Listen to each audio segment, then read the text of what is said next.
অনেকেই মনে করে বর্তমানে কোরিয়া ঘুরে বেড়ানোর জন্য সুইজারল্যান্ডের চেয়েও কোনো অংশে কম না। আমিও কিন্তু সেটাই মনে করি। বর্তমানে কোরিয়াতে চলতেছে কোরিয়ান নববর্ষের সরকারি ছুটি। সেই ছুটিতে আমরাও কয়েকজন বন্ধুরা মিলে চলে এলাম ইয়াংজুন নুনকোত ফেস্টিভ্যালে। চলে এলাম টিকিট কাটার জন্য টিকিট কাউন্টারে। সো টিকিটের জন্য আমার আর সম্পদ দুজনের জন্য ৩৬,০০০ ওয়ান নিছে, তাহলে একজনের ভাগে ১৮,০০০ করে ওয়ান পড়ছে। টিকিট কাটা শেষ করে দেখতেই পাচ্ছেন যে টিকিটের একটি অংশ সম্পদের চেনের সাথে ঝুলিয়ে দিয়েছে। এটাই আর কি টিকিট হিসেবে বিবেচিত হচ্ছে। এবার আমরা মূল স্পটে যাওয়ার জন্য খাড়া রাস্তা বেয়ে হাঁটা শুরু করলাম। চলে এলাম মূল স্পটে। দেখতেই পাচ্ছেন যে সবাই সিলেটিং করার জন্য রেডি হয়ে বসে আছে। আরেকজন দিক নির্দেশনা দিচ্ছে কীভাবে সিলেটিং করতে হবে। যেহেতু আমরা পাহাড়ের উপর অবস্থান করতেছি, চারিপাশে প্রচুর পরিমাণে বাতাস বইতেছে আর তুষারপাত, সেই কারণে আর কি শরীরটা একদম ঠান্ডায় জমে যাচ্ছে। ইতিমধ্যে সবাই স্লেডিং শুরু করে দিয়েছে। দেখতেই পাচ্ছেন যে যার মতো করে ছবি তুলতে তুলতে আনন্দ হই হুল্লোড় করতে করতে ভিডিও ধারণ করতেছে এবং মজা করতেছে। মানে এক অন্যরকম অভিজ্ঞতা যে যার মতো করে নিচ্ছে। খুবই মানে পাহাড়ের উপর মেঘের সাথে মেঘ, তারপর তুষারপাত, পাহাড়ের যে সিনারিটা খুবই ভালোভাবে ফুটে উঠেছে আজকের এটা। মানে এক কথায় অসাধারণ লাগতেছে যে তুষারপাতগুলো ঝরে ঝরে পড়তেছে, মানে খুবই চমৎকার লাগতেছে দেখতে। আমরাও স্লেডিং করার জন্য এই পাশে চলে আসলাম। যে এত লম্বা লাইন, মানে এই খারাপ আবহাওয়ার ভিতরে এত মানুষ যে স্লেডিং করতে আসছে, মানে বলার বাহিরে।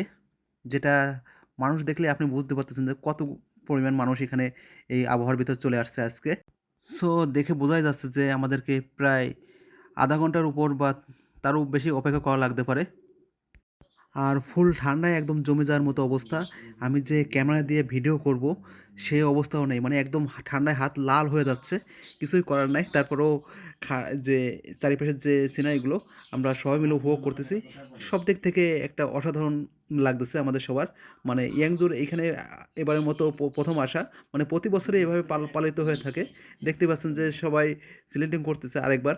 মানে এখানে সিলেটিং করলে আপনি আনলিমিটেড সিলেটিং করতে পারবেন, কিন্তু ঠান্ডা একদম ফুল জমে যাচ্ছে। আমরা যে একটা অবস্থা, মানে এই শুধুমাত্র এটা করার জন্য মানে প্রায় 20 কিলোমিটার পথ পাড়ি দিয়ে বাসে করে প্রায় 2 ঘন্টার জার্নি করে এত দূর পর্যন্ত আসা বৃথা বলতে পারেন, আবার নাও বলতে পারেন যে মানে কষ্টটা সার্থক হয়েছে আর কি। যে তুষার বা সিনাই যেটাই বলেন, যে চারিদিকের অসাধারণ। দীর্ঘ লাইন পেরিয়ে সামনে চলে আসলাম সিলেটিং করার জন্য। যেটা লাগে ওইটা আর কি হাতে নিয়ে নিলাম।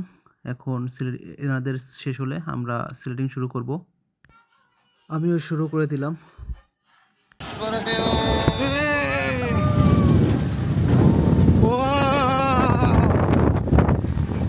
অসাধারণ একটা ফিলিংস, যা বলে বোঝানো যাবে না। সেই মামা, ওয়াও, অসাধারণ ফিলিংস।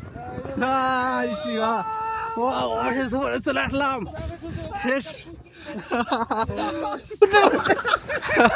সবাই মিলে একটা অসাধারণ মজা করলাম। এই যে মোটামুটি এটা ছোটোখাটো একটা সুকিজাং বলা যায় আর কি। মানে বেশি বড় না, যে সুকিজাংয়ের যেরকম পুরো একটা অনেক বড় একটা এরিয়া নিয়ে 3-4টা স্লোপ খাওয়ার জায়গা, কিন্তু সেটা না। এটা একটা ছোটো একটা এরিয়ার ভিতরে মাগুলোর ভিতরে বসে আর কি স্লোপ খাওয়া হয়। সো দেখতেই পাচ্ছেন যে অনেকেই অলরেডি স্লোপ খাইতেছে, খালি এটুকুই শেষ। মানে এটাই হচ্ছে হলো এই ইয়াংজোর মূল আকর্ষণ, মানে এখানে আসার। সো মোটামুটি একটা ভালো মানে এনজয় করছি আমরা যে 5 জন আসছি। সব দেখতে একটা ভালো লাগার বিষয় ছিল আজকে। আর এর ভিতরে যে তুষার যে পড়তেছে, তুষারের যে সিনারিটা, সে অসাধারণ লাগতেছে সব মিলে। এখন পর্যন্ত অনেক মানুষ একের পর এক স্লেডিং করেই যাচ্ছে। যেহেতু আনলিমিটেড স্লেডিং, সো মানে অনেকেই 2-3 বার 4 বার 5 বার আর কি স্লেডিং করে যাচ্ছে। আমরা 2 বার করছিলাম স্লেডিং, মানে যে প্রচুর পরিমাণে ঠান্ডা সে কারণে আর কি করা হয় নাই পরবর্তীতে।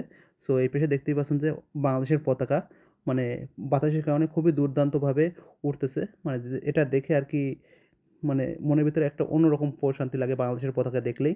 মানে যেটা বলে বোঝাতে পারবো না।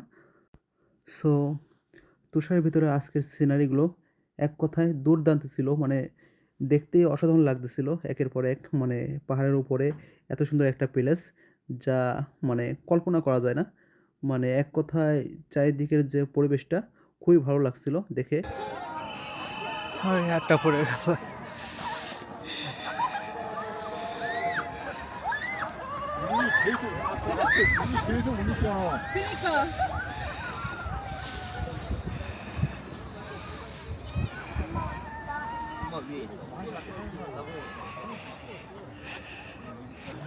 সকাল থেকে প্রচুর পরিমাণে তুষার পড়তেছে, মানে গতকালকে অনেক পরিমাণ তুষার পড়ছে, তারপরও থেমে থেমে কিছুক্ষণ পরে আবার থামে।